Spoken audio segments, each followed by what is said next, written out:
Tunisia is a key departure point for those seeking to reach Europe. And in India, Manu Bhaker is among the athletes who will receive the Khel Ratna Award. This follows a row after reports claimed that she had been snubbed. Bhaker is India's first athlete to win 2 medals in a single edition of the Olympics. Chess world champion D. Gukesh will also receive India's highest sporting honour.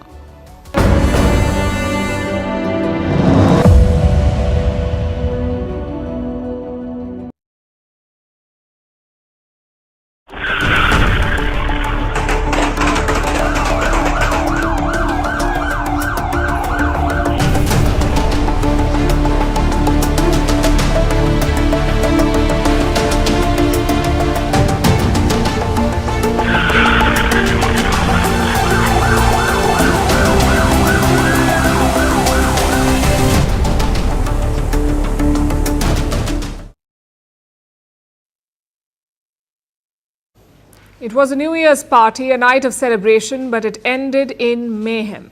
An ISIS terrorist attacked America. He drove a truck into the crowds in New Orleans. New Orleans is in the state of Louisiana. It is a top tourist destination, especially on New Year's Day. And that's when the terrorist chose to strike. And he targeted one of the city's most crowded streets. The US says this was an act of terrorism. No one saw it coming. There was complete chaos. People started calling emergency services for help. We have some of those audio recordings with us. These are the voices of people who were present there. You can hear the panic and fear. And I must add, this could be disturbing for some viewers. Gotta wait, or I need EMS to Canal and Bourbon now. Canal and Bourbon now, past 20F. Y'all were trying to get a rehab. Dozens of people that got hit by this car. At area headquarters, Bourbon Street is shut down from the 100 to at least the 500 block of Bourbon. All officers on Bourbon Street, stop! At least 15 people were killed in this attack. This may seem like an accident, but it wasn't. It was all carefully planned. The attacker rented a truck with the help of a mobile app, and he drove into a crowd at a very high speed. There were barricades on the street, and they were placed there to avoid attacks like this one. But the terrorists managed to dodge the barricades before hitting innocent people. Last night, we had over 300 officers out here. He was hell-bent on creating the carnage and the damage that he did. He did not stop there. When the truck stopped, the man jumped out. He had a gun. He started shooting at the police officers on the scene. Finally, the police managed to neutralize him. But who was this man, and why did he carry out this heinous attack? US President Joe Biden says the attacker was inspired by ISIS. The FBI also reported to me that mere hours before the attack, he posted videos on social media indicating that is inspired by ISIS, expressing a desire to kill, US President-elect Donald Trump has also spoken about this. He's called it, and I'm quoting, an act of pure evil. And this was the man behind it. His name was Shamsud-Din Jabbar. He was 42 years old, an American citizen, a graduate in computer information systems. Jabbar had experience working with companies like Deloitte and Accenture. He also worked in real estate. An old video of his has been circulating where he's introducing himself as a property manager. Good evening. I'm Shamsud-Din Jabbar, property manager with Blue Metal Properties. And so I'm born and raised in Beaumont, Texas, and now live in Houston. And I've been here all my life. With the exception of traveling for the military, where I spent 10 years as a human resources specialist and IT specialist, where I learned the meaning of great service and what it means to be responsive and take everything seriously, dotting I's and crossing T's. So that confirms Jabbar's background. He was a human resources and IT specialist. He worked as a real estate agent. But what stands out is his experience in the military, the US military. Jabbar was an army veteran. He served in Afghanistan for at least 1 year. Then he held different roles within the military, and he carried out this attack in full military gear. Investigators say Jabbar was under the influence of ISIS, the Islamic State terrorist group. In fact, an ISIS flag was found inside the truck that was used in this attack. The night before the attack, He had uploaded several videos on social media. Jabbar was seen driving around in these videos and pledging allegiance to ISIS. This is perhaps the most disturbing part. How was a US Army veteran radicalized? At this point, there are no answers, just a lot of speculation. Apparently, Jabbar was facing personal challenges. He was going through a divorce and he had mounting debts. But frankly, this can be said of a lot of people. They don't join the ISIS and run over people. Only a proper investigation will reveal his motivations and the extent of his terrorist links. The FBI is probing this. They believe Jabbar had accomplices. An ISIS flag was located on the trailer hitch of the vehicle, and the FBI is working to determine the subject's potential associations and affiliations with terrorist organizations. So this could be a wider plot. It presents a new challenge for the United States and its security agencies because lone wolf attacks are hard to predict and even harder to stop. More significantly, Jabbar does not fit the traditional profile of a terrorist. He was an educated man, he served in the US military, so how did he end up becoming a terrorist? American security agencies must answer this question because this wasn't the only attack on that day. On New Year's Day, America saw two incidents. The second attack happened in Las Vegas, if you can call it an attack, and it could be linked to the one in New Orleans.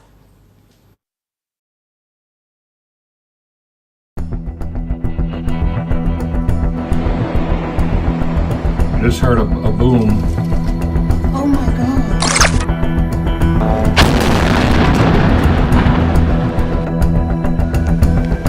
Caralho, cheguei de manhã no hotel, um Tesla Cybertruck pegando fogo na entrada do hotel, caralho.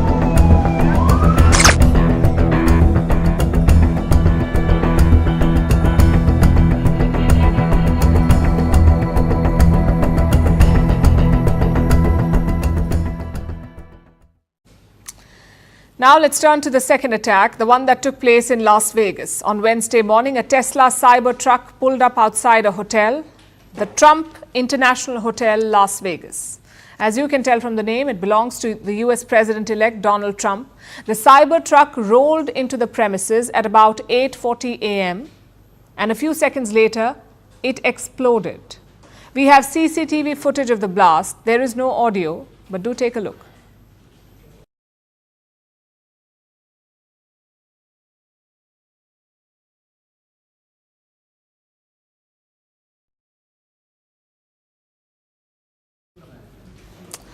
But there are a few things you'll notice from this video. There was one big explosion followed by multiple small blasts. Those were fireworks.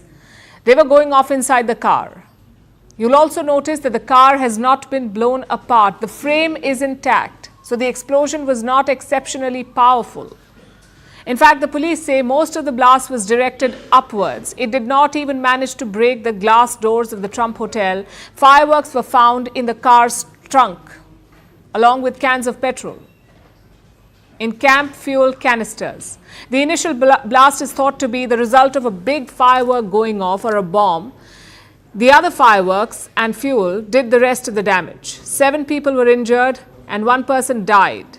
It was the driver of the Cybertruck, the suspect. He died. He was inside the car when it exploded. Reports say his name is Matthew Leibelsberger.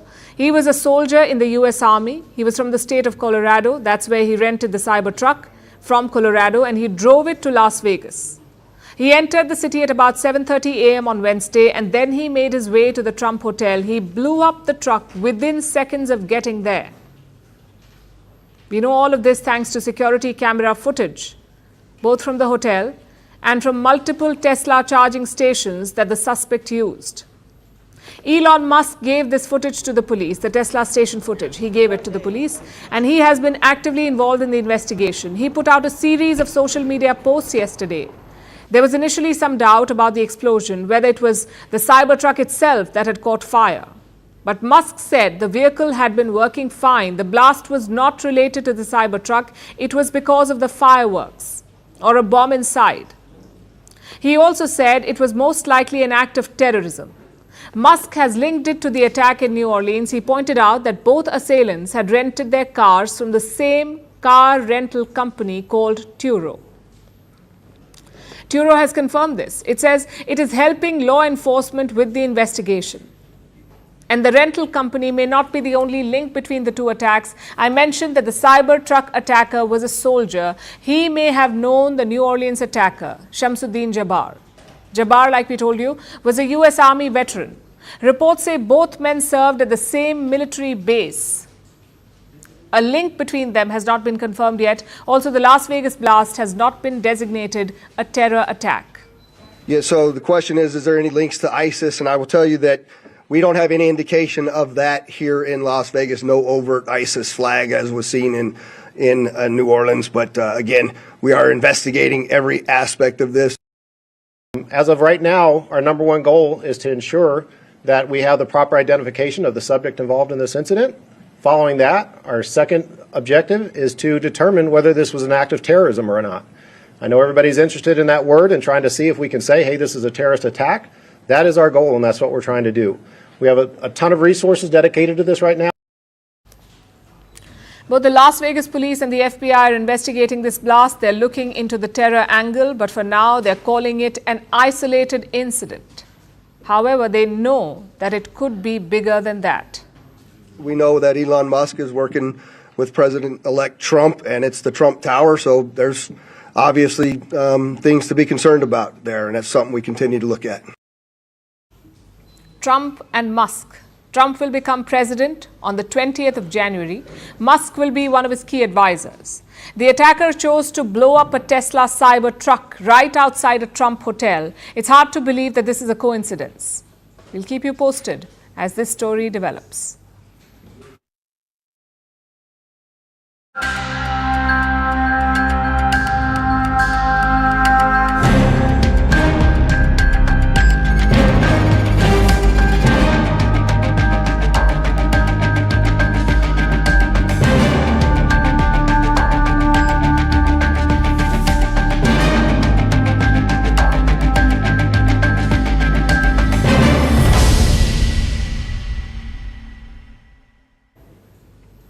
Wherever in the world you live, you cannot avoid Elon Musk. He's got an opinion on everything. Most times it's irritating, but in this case, he's making a very important point. On what? The UK's so-called grooming gangs. It all began with a demand from the city of Oldham. Officials there noticed a worrying trend, a rise in reports of grooming and abuse of teenage girls. So the city asked for a public inquiry, a full-fledged probe by the UK Home Office. That is their Home Ministry, the Home Office. But the Security Minister has rejected it. Her name is Jess Phillips. She wrote back to Oldham saying that the City Council must probe the crimes and that London will not intervene. Now this decision has triggered backlash on social media and Elon Musk has joined in. He said the minister must be jailed for her decision. He also said judges and cops must be fired. It has now turned into a national debate. Author J.K. Rowling has talked about it. Former Prime Minister Liz Truss has waded in. And everyone is slamming the UK government. So tonight, let's take a closer look at this problem. What are these grooming gangs? What is their history in the UK and why is London so afraid of probing them? Grooming here refers to sexual grooming. It is the first step before child sexual abuse. Predators pick their target, they establish trust and emotional connection, and finally they abuse them sexually. These predators convince children that the abuse is normal, that it's not wrong or illegal. Hence the term grooming. It's been a recurring problem in the UK. The biggest case was in Rotherham. Grooming gangs abused around 1,400 children there. You heard that right, 1,400 children from the late 1990s onwards. Most of these gangs were made up of British Pakistani men. They would often park their cars outside schools or care homes. Then gradually they would target young girls. They would offer them all kinds of things like alcohol, cigarettes, drugs, and expensive gifts. Once the girls were vulnerable, they would abuse them. Some of the victims were taken to different cities. They were beaten up, doused in petrol, and warned against telling anyone. This practice went on for nearly 16 years. Many people in the community did flag the issue, but no one wanted to act. Not a single case reached a court until 2010. That's when 5 men were convicted of sexual abuse. British journalists began asking around in Rotherham, and slowly they uncovered the scale of this abuse. Later in 2014, a government inquiry report came out. It blamed the police and local officials. Apparently, they knew what was going on, but they chose not to act. In fact, let me quote what the report said. They thought the criminal convictions in 2010 were a one-off isolated case and not an example of a more deep-rooted problem of Pakistani heritage perpetrators targeting young white girls. This was at best naive and at worst ignoring a politically inconvenient truth. Politically inconvenient, that's why no one acted. They thought that if they pointed fingers, they would be branded racist. Because the perpetrators were mostly Pakistani men. Perhaps the same attitude exists now. The Labour Party, the ruling party in the UK, has 11 British Pakistani MPs. Polls show that 40% of Britain's Pakistani community voted for Keir Starmer. Is that why he is not ordering an inquiry? To appease the Pakistani community? If yes, he is repeating the same mistakes of Rotherham. Pointing out the role of Pakistani men is not racist. In fact, it should trigger questions. Why is this one community perpetrating such abuses? Why are they targeting white girls? Could there be a religious angle to it? Could community leaders be complicit? We are not saying draw conclusions, but certainly these questions need to be asked because young lives have been destroyed by these perpetrators. Many of the survivors are living with the trauma. They are unable to lead normal lives. Surely they and their parents deserve closure. On the policing side, the government has made a few changes. In 2014, they started a nationwide program to tackle child abuse. It's called Operation Stow Wood. Around 200 officers are deputed for it. They have recorded more than 1,300 crimes, 1,300. They have arrested 209 individuals and rescued more than 1,000 survivors. But convictions? Just 20. Imagine that. More than 200 people arrested, but only 20 convictions. So the pace of justice is quite slow, and that's one problem. Secondly, these operations do not reveal what a public inquiry can. Things like systemic failure or motivations like race or religion. These things are important to prevent future abuses. Also, let's call these people what they are. The Brits may woke wash and call them grooming gangs, but they're actually rapist gangs. It shouldn't take an Elon Musk to realize all this, unless children's safety is a luxury in Keir Starmer's Britain.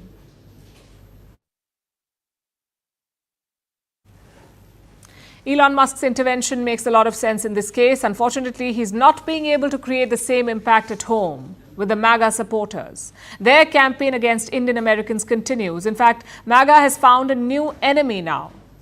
After H-1B visas, they're targeting America's OPT program. OPT stands for Optional Practical Training.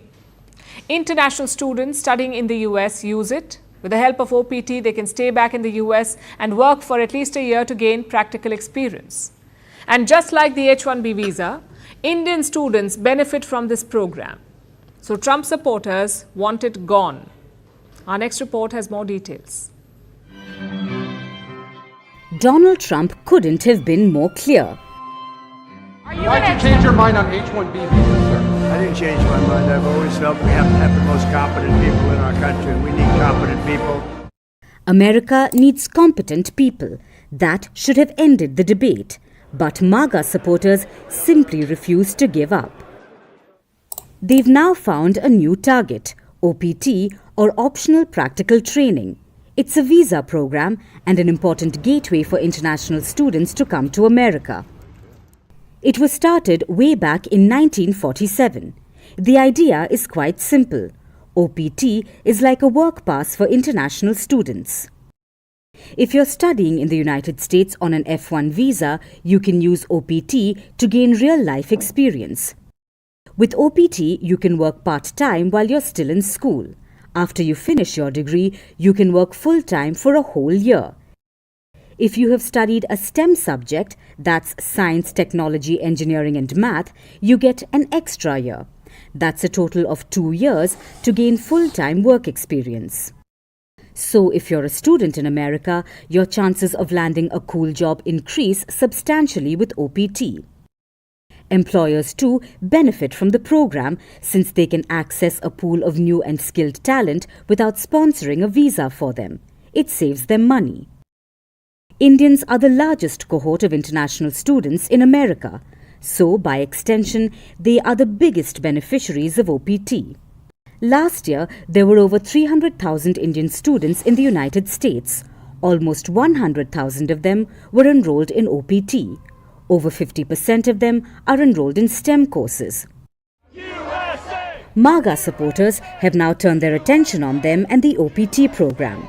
Specifically, they're against the additional one-year extension for STEM students. Their argument remains the same. Indians are taking American jobs. This is not a new complaint. In 2023, a group had challenged the OPT program in America's Supreme Court. It's called the Washington Alliance of Technology Workers. They had argued against the validity of this program. America's apex court had rejected their petition. With Donald Trump set to return to the White House, the issue is back in the spotlight. Fresh protests have erupted. So far, Trump has expressed support for H-1B visas, but actions speak louder than words. Whether Trump will follow through remains to be seen once he takes office. Until then, it's hard to take his assurances at face value.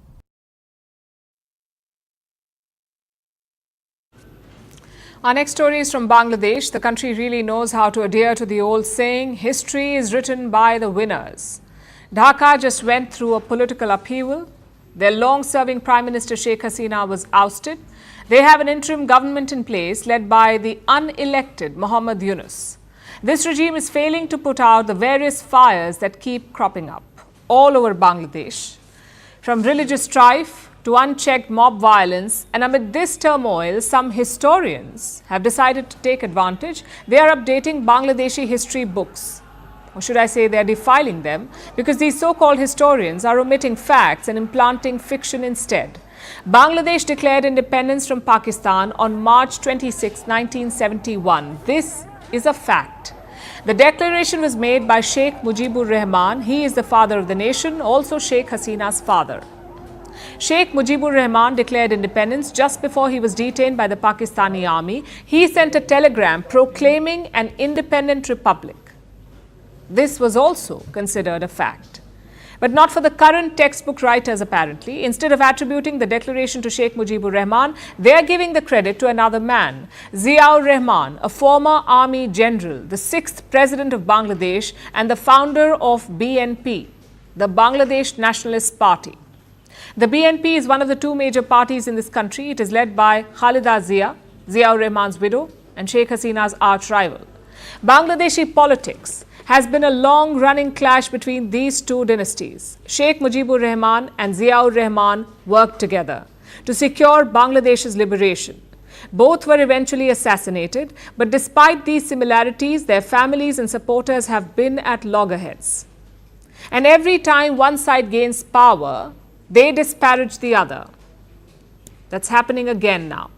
The new textbooks say that Ziaur Rahman declared independence, not Sheikh Mujibur Rahman. This is not true. Ziaur Rahman did make a public address on March 27, 1971, but that was the day after Sheikh Mujibur Rahman's declaration, and he made the statement on behalf of Sheikh Mujibur Rahman. There is a now unclassified US intelligence report on this. It clearly credits Sheikh Mujibur Rahman for Bangladesh's independence, but it won't matter right now. Sheikh Hasina has been ousted. There's public anger directed towards her, and sadly it has spread to her father as well. His legacy will suffer because of misplaced anger. Bangladesh's new textbooks will stop calling him the father of the nation. The country is also printing new banknotes, probably without his image on them. It's a sad fate for the founder of a country. It's an erasure of history. And this is what Bangladesh's new regime has chosen to focus on. Instead of working to stabilize the nation, instead of trying to hold elections sooner, the interim government is dragging its feet and wasting time rewriting textbooks, pandering to public anger, and of course picking fights with steadfast neighbors like India. You know that the Yunus regime does not see eye to eye with New Delhi. They keep making provocations and they keep trying to cause trouble. But there may be some hope yet. A chance for reason to prevail. The Bangladeshi army chief made a statement recently about India-Bangladesh ties. He called India an important neighbor. He said both countries depend on each other. Again, this is a well-known fact. But as we've seen, facts have become malleable under the Yunus regime. Thankfully, though, some people are not blind to them. The army chief said that India and Bangladesh have a give-and-take relationship and India is interested in Bangladesh's stability. He urged Dhaka to maintain good relations based on mutual respect and equality. That is good advice. Let's hope the Yunus regime listens.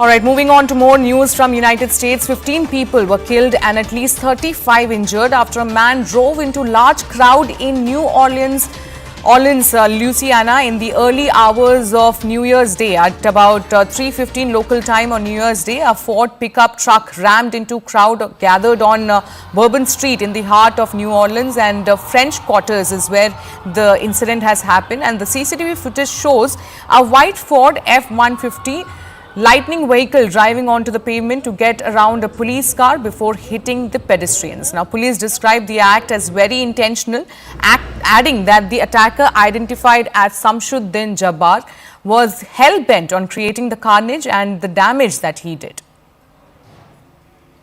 I'm now joined by my colleague Akansha Swaroop on this broadcast.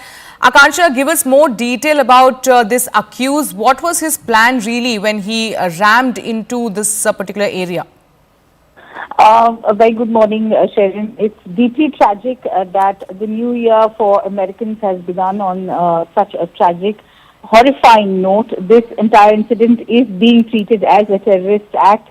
Also, not to forget the fact that we're looking at this entire incident, that 15 people have been declared dead. Now, the FBI, which is also going to be, is already investigating this entire matter, will be able to establish the motive better.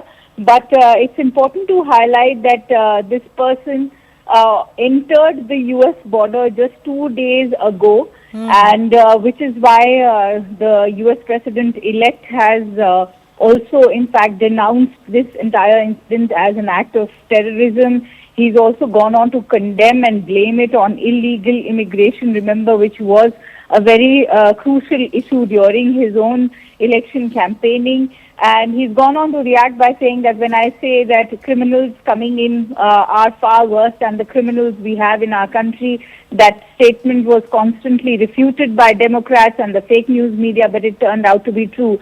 The crime rate in our country is at a record level, but nobody has ever seen. Our hearts with all the innocent victims.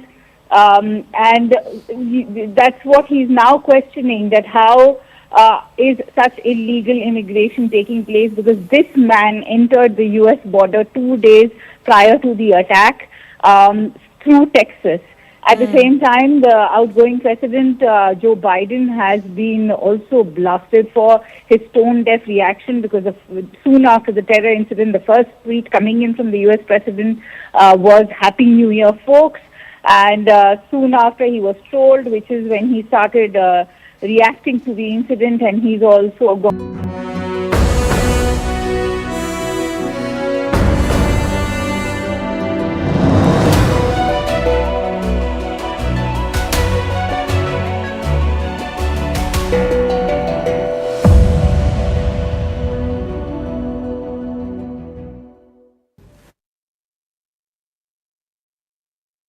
Now let's talk about Dhaka's new friend, Pakistan. It has just started a 2-year term at the UNSC, the United Nations Security Council.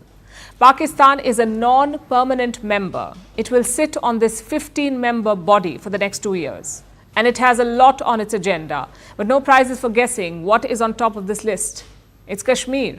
Islamabad says it will raise the Kashmir issue at the UNSC. This is neither new nor surprising, but it is disappointing. It underlines all that is wrong with the United Nations and shows why it needs urgent reform. When a state sponsor of terrorism is given a seat at the Security Council, it says a lot about the body itself. Our next report tells you how India views this. It's a new year, and for Pakistan, it's a new term at the UN Security Council. The Security Council has 5 permanent members, the P5. It's the US, Russia, China, France, and the UK. Then there are the non-permanent members. They are temporary and they're chosen from the rest of the world. And they serve 2-year terms. So Islamabad is joining the UNSC as a non-permanent member. It'll occupy one of the 2 seats from the Asia-Pacific region.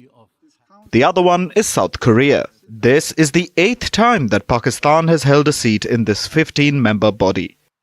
In June, Islamabad was elected by 182 votes. So, in this new term, the country wants to play an active and constructive role in addressing global challenges.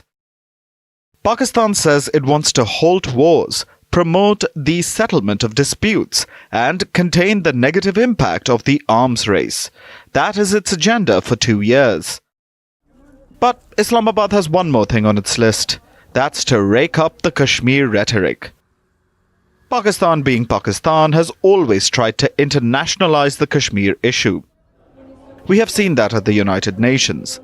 Every year, Pakistani prime ministers talk about Kashmir in the General Assembly. They also release statements via the OIC. That's the Organization of Islamic Cooperation. But India rejects all of this. New Delhi says that the matter is bilateral. Islamabad says it'll highlight the Kashmir issue at the UNSC and push for concrete steps, especially from the international community. Pakistan's economy is in tatters. Its poverty rate is soaring. The government is struggling for IMF bailouts. Its neighbor Afghanistan is striking the country. Yet, Islamabad thinks that the biggest issue is Kashmir. That is what its top priority remains. Of course, none of this comes as a surprise to India. New Delhi is already charting a plan to counter the issue. India is betting on its allies, who are also permanent members, the likes of Russia, the US, and France. Reports suggest that New Delhi has been in touch with some of the permanent members, especially talking about issues that will be debated in the next 2 years. The other hindrance is UNSC reforms. India has pushed for reforming the Security Council. It also wants to become a permanent member. It's been backed by the others, except China. And now, Pakistan is echoing its big brother. Islamabad says it strongly opposes the addition of any permanent member. Instead, what it wants is the expansion of the non-permanent category. So, as Pakistan takes its seat at the UNSC, India prepares to navigate the diplomatic challenges ahead. As Islamabad looks to make its mark, India will be watching closely to ensure its interests are protected and its voice remains strong in global decision-making. The next 2 years will show whether Pakistan can turn its aspirations into actions or if this term will simply add to the list of symbolic seats at the table of global governance.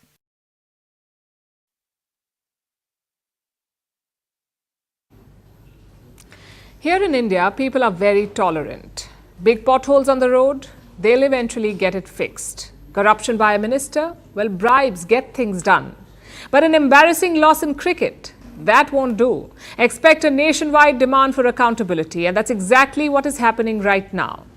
The Indian men's team is touring Australia for 5 test matches. The scoreline is 2-1. We won the first match in Perth, but since then Australia have dominated. And to make matters worse, India's star batters have flopped. Captain Rohit Sharma has just 31 runs from 3 matches. Virat Kohli has 167 runs from 4 matches. 100 of those runs came in a single innings. If you exclude that, he's flopped every time. Now, Rohit is almost 38 years old. Virat is 36. Neither of them is getting younger. So the obvious question is doing the rounds. Is it time for India to move past them? And this is just one problem. A recent report revealed deeper cracks. After the last test in Melbourne, coach Gautam Gambhir is said to have lost it. Apparently, he told the team, enough is enough. You're all doing your own thing and calling it your natural game. That won't cut it anymore. You need to play based on what the team needs. Basically, put the team first. It's not clear how the players reacted. Reports say a number of them have captaincy ambitions. They know Rohit Sharma is struggling, so they're keen to step in and lead. It looks like even Rohit has read the writing on the wall. Apparently, he has opted out of tomorrow's Sydney test. In other words, he's been dropped. Chances are Jasprit Bumrah will lead the side. Now, this episode has revealed a lot of problems with Indian cricket. We'll focus on the three main ones. Problem number one, the dressing room is not vibing well, which is why inside details are getting leaked. You see, the dressing room is sacred for every player. What happens there stays there. If it doesn't, it reveals cracks and grievances. And don't blame the media for it. Journalists are supposed to cultivate and report from sources. They're simply doing their job. Problem number two, the team's transition is not going well. Everyone knows that athletes have a shelf life. In individual sports, you have the luxury of choosing when to walk away. In team sports, you don't have that. Your performance affects the whole team. So normally, you plan for it. As some players get older, you cultivate new ones. You make the transition as smooth as possible. I'm afraid that planning is missing because dropping the captain ahead of the last test is not smooth. It's the opposite of it. Which brings us to the final problem, the star factor in Indian cricket. The likes of Virat and Rohit are not just players, they are brands. They bring in the big crowds and the big money. So how do you move on from them? How do you ask your cash cow to retire? It requires taking some harsh calls. Cricket administrators will have to play a key role in this. They must put excellence over money. Same for players. Most of them are sitting on multi-million-dollar corporate deals. How much you earn is not based on recent performance. It is based on your fan base and your brand value. Let me show you some numbers. The average value of Rohit Sharma's endorsement deals is 5 crore rupees. That's usually between 1 and 2 years.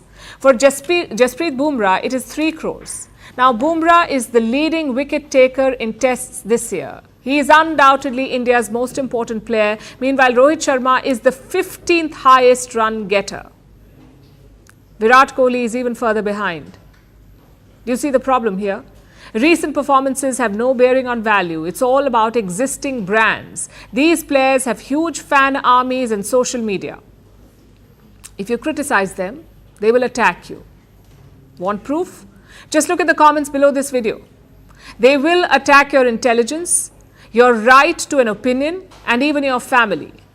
That's how toxic the star culture is. And yes, we know that these are legends of the game. They deserve to be respected. No one wants to see a Rohit or a Virat forcefully pushed out, which is why they should be proactive. You shouldn't wait around for the runs or wickets to dry up. You shouldn't put the selectors in a tough spot. Take the decision yourself. Walk away before you're pushed out. That's what Ravichandran Ashwin did. He is India's second highest wicket taker in history. But after the third test in Australia, he abruptly retired. No indications, no early announcements. Ashwin called it quits out of the blue. That's what senior players should do. We know it's entirely possible that Virat Kohli will hit 100 tomorrow, but that should not change anything. That does not change anything. If you give a long enough rope, most players will come good. The question is, how long should that rope be?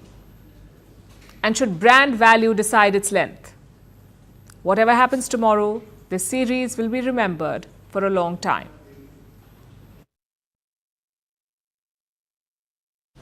"2024 gave us the word ghosting. And in this new year, it feels like Goa might be experiencing it firsthand. It was once India's crown jewel of tourism, a serene paradise adorned with turquoise waves, golden sands, a vibrant nightlife, and a unique cultural tapestry. Goa has it all. It stood as a beacon drawing tourists from every corner of the globe, domestic and international alike. But now the tides seem to be turning. You may have seen the videos on social media, videos saying that Goa is deserted, empty beaches, empty shacks, roads not full of tourists, especially in the busy holiday season. Is this the truth? Let's look at the numbers. These are from the Ministry of Tourism. In 2019, 0.93 million foreign tourists visited Goa. By 2023, that number was down to 0.4 million. It's a drop of nearly 60%. So clearly international tourists are missing. What about the domestic tourists? Their number remains more or less the same. Many also seem to be ditching Goa for other destinations like Sri Lanka, Vietnam and Thailand. So what has led to this trend and what does this mean for the future of Goa? To understand that, let's go back in time. Goa's tourism journey began in the 1970s. The state became a sanctuary for hippies. They were seeking an escape from their conventional lifestyle. They arrived in Goa. It seemed like the perfect escape. So they stayed. This influx brought with it a wave of counterculture. It shaped Goa's tourism infrastructure, makeshift beachside shacks, vibrant markets, beach parties. All of this emerged very quickly. It gave Goa a laid-back, bohemian allure. The next 2 decades saw another transition. Hippies were great, but Goa wanted more. So it rebuilt itself as a tourism hub to appeal to mainstream international tourists. Infrastructure improved. Luxury resorts sprang up alongside the shacks. Charter flights brought waves of Europeans, particularly Russians and Britons. They sought warm winters and affordable holidays. And that made Goa the perfect destination. It featured on top travel lists, destinations that are a must visit. Bollywood made it even more popular, so much so that planning a Goa trip was a rite of passage for the youth. If the trip was successful, it was a stamp on your friendship. Tourism became the backbone of Goa's economy. It contributes to nearly 17% of their GDP. More importantly, the sector employs 35% of the state's population, so tourism is crucial for Goa. But the honeymoon phase may be ending. Goa's allure seems to be fading thanks to a lot of factors. The first one is overdevelopment. You see, Goa is a tiny state. It wasn't meant to accommodate so many people. Once it became popular, unplanned development became rampant. The idyllic beaches became overcrowded, the natural ecosystem suffered, roads became jam-packed. All of this took a toll. The second problem is rising costs. Goa was popular because of its affordability. That is no longer the case. We took a look at the price of 4-star hotels. In Goa, the cost per night for a room of 2 starts from 7,000 rupees. This is the price in Goa. Compare that to other places. In Vietnam, it starts at around 2,000 rupees. In Thailand, the rate for the same is around 3,000 rupees. So they're offering similar experiences, but at a fraction of the cost. Same for the transportation.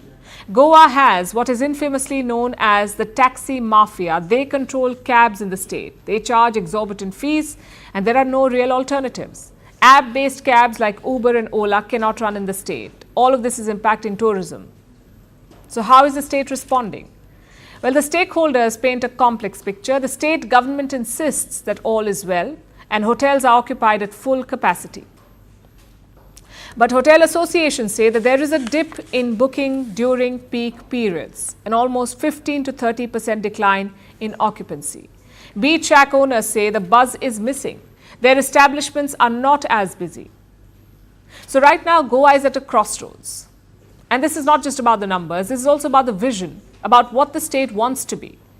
To continue to attract tourists, it will have to reinvent itself, diversify its offerings to appeal to a broader audience. That is one. Second, it will have to invest in sustainable tourism. Goa must protect its natural beauty and cultural heritage. And the third point is addressing local issues. Regulate taxi services, control the rising costs, prioritize visitor experiences. Because at the end of the day, a holiday is about an uplifting experience. If you cannot give that, people will not return.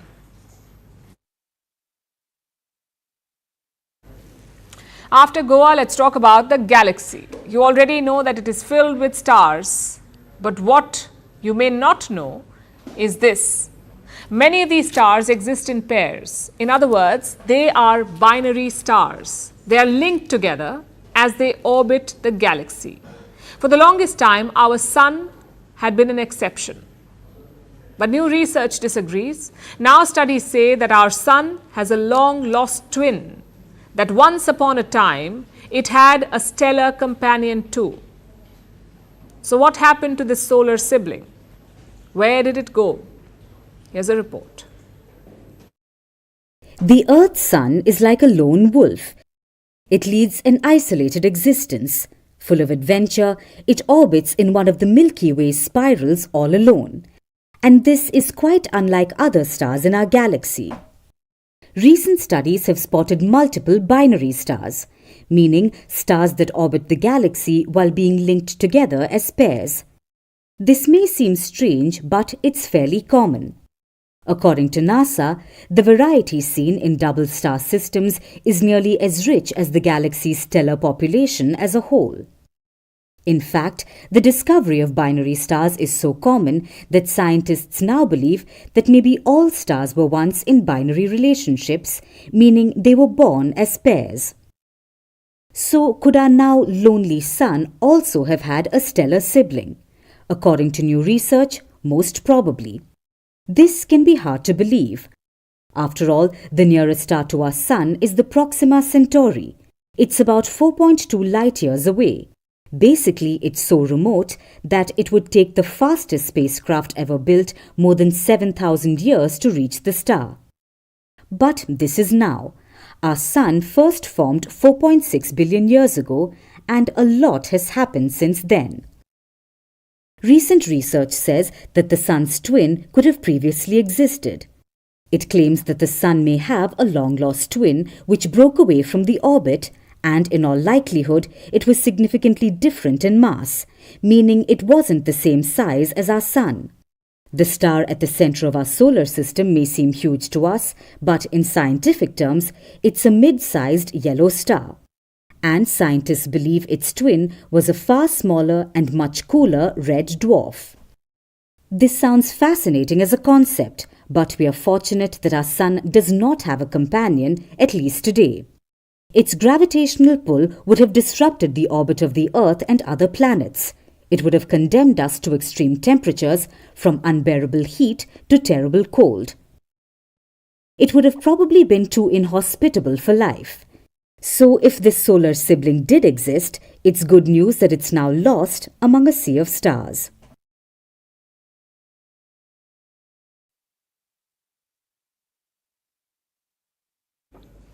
Picture this, someone clipping their nails in public, watching a movie without earphones or chewing gum loudly. Are you annoyed yet? No? Let's level up. What about fingernails screeching down a blackboard?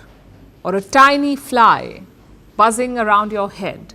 That ought to annoy you. And we can bet on it because science says so. We all get annoyed, even the calmest among us. Some things that bug us are personal and others are universal, like that fly. But annoyance is the most widely experienced human emotion, yet it is the least studied of them all. At least that's what researchers say. And they can't even agree on what it actually is. Some scientists call annoyance diluted rage. Others say it is a bit like disgust, dislike, or panic. You see, annoyance is not a pure emotion in itself, so it is hard to study. But here's what we can agree on. Annoyance refers to whatever bugs you and what you experience when you're bugged. It is technically neither harmful nor dangerous, but it is unpleasant. And we can get annoyed for many reasons. First, when our expectations are violated or when our boundaries are crossed, sometimes quite literally. Like when a Dhaka minister tries to redraw a map claiming Indian territory as their own for a hot minute. Or when someone shakes Donald Trump's hands. Fun fact, he's a germaphobe who has called the practice barbaric. But jokes aside, even the smallest things can irk us. For 39% Britons, it is when their partners leave cups around. For 90% Americans, it is their co-worker. For 28% Indians, it's the sympathy-seeking social media posts. Secondly, we can also get annoyed when we just don't understand something. Like Justin Trudeau making a joke of himself repeatedly, or people telling you to calm down. It never works. And it can get really annoying after a point. And thirdly, when something violates a norm, when it violates our standards, it can vex us. Like with the misuse of language, looking at you, skibbity. Also amazeballs, it was voted the most annoying word in 2023. But like most things human, annoyance can also be good.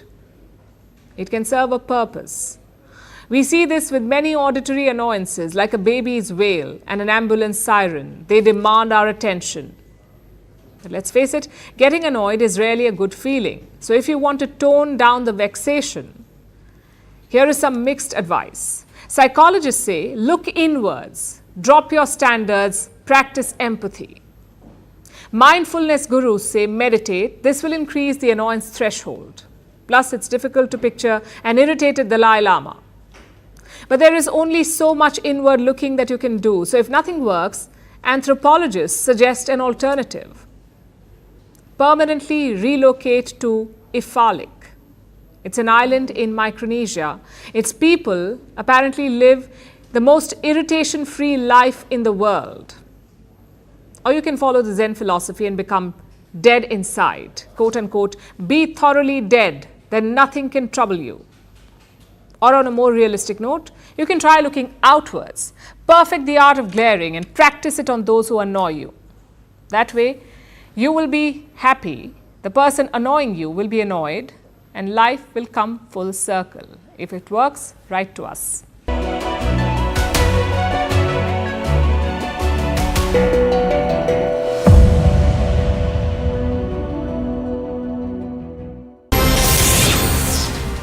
All right, moving on to more news from United States. 15 people were killed and at least 35 injured after a man drove into large crowd in New Orleans, Louisiana in the early hours of New Year's Day. At about 3:15 local time on New Year's Day, a Ford pickup truck rammed into crowd gathered on Bourbon Street in the heart of New Orleans, and French Quarters is where the incident has happened. And the CCTV footage shows a white Ford F-150 lightning vehicle driving onto the pavement to get around a police car before hitting the pedestrians. Now, police described the act as very intentional, adding that the attacker, identified as Shamsud-Din Jabbar, was hell-bent on creating the carnage and the damage that he did. I'm now joined by my colleague Akansha Swaroop on this broadcast. Akansha, give us more detail about this accused. What was his plan really when he rammed into this particular area? A very good morning, Sharon. It's deeply tragic that the new year for Americans has begun on such a tragic, horrifying note. This entire incident is being treated as a terrorist act. Also, not to forget the fact that we're looking at this entire incident, that 15 people have been declared dead. Now, the FBI, which is also going to is already investigating this entire matter, will be able to establish the motive better. But it's important to highlight that this person entered the U.S. border just 2 days ago, and which is why the U.S. President-elect has also, in fact, denounced this entire incident as an act of terrorism.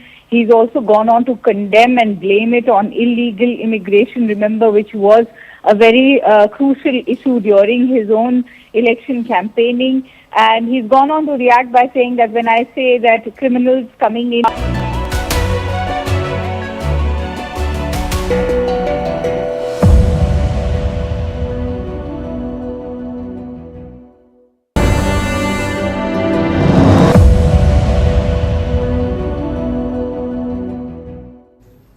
We talked about how toxic cricket fans can be on social media. Thankfully, there's another side too, one that keeps it light. Cricket memes are everywhere since the series started. Most of them mock the Indian players, and can you blame them? All the strategies and rivalries are playing out in the dressing room.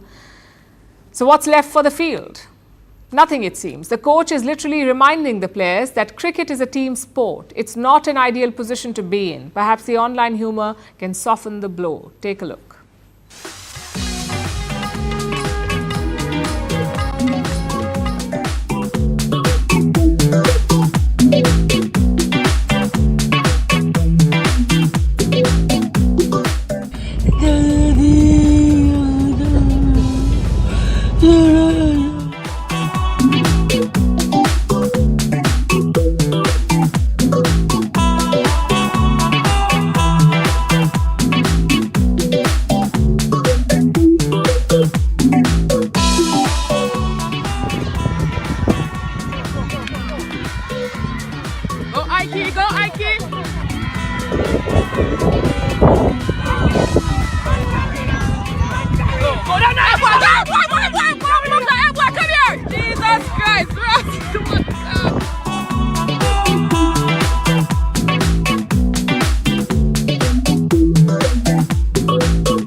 मैं दिन भर ये सोचता रहता हूँ कि मेरे अंदर ऐसी कौन सी कमी है कि लोग मुझे निकाल नहीं रहे। एफर्ट तो मैं पूरा मार रहा हूँ। And now it's time for Vantage Shots. Images that tell the story. Demonstrators supporting and opposing impeached South Korean President Yoon hold rival protests.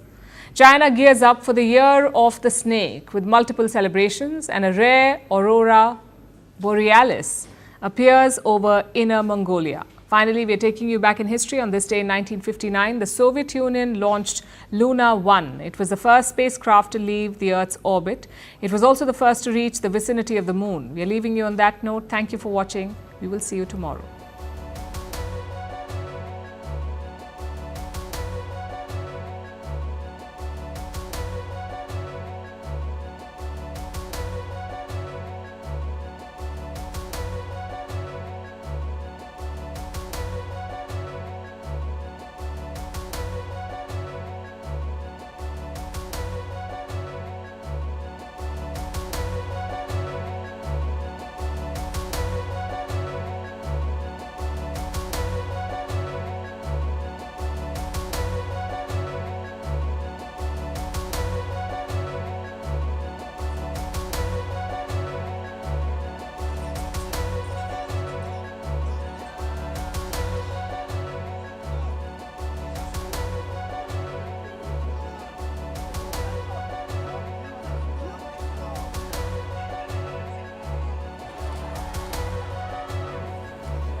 Hello and welcome to the late night edition with me, Ayushman Singh Jamwal. Our top story: 3 deadly attacks have rocked the United States in a span of just 2 days, triggering massive security concerns ahead of Donald Trump taking charge as the President of the United States on the 20th of January. In the first incident, a man intentionally drove a pickup truck into a crowd of revelers on Bourbon Street in New Orleans early on New Year's Day, killing at least 14 people and injuring dozens.